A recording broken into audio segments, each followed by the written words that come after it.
clicking the subscribe button. Click the bell button and enjoy the latest uploads from our channel. Backup. Before we take any steps to increasing site speed or decreasing load time, they mean the same thing. I would recommend backing up your website if you haven't already. If you are new, this concept is actually quite simple. Let's head over to our WordPress dashboard and click on Add New Plugins. Search Backup.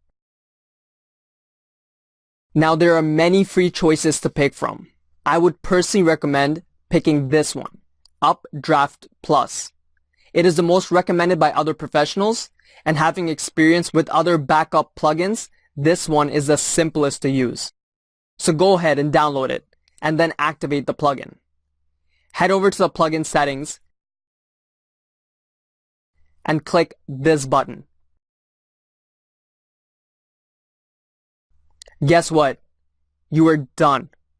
Now your website is safely stored, so you can go back to the current state if anything goes wrong. Measure site speed.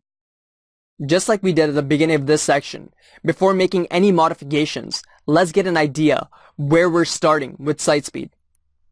Go into your browser and type in gtmetrics.com.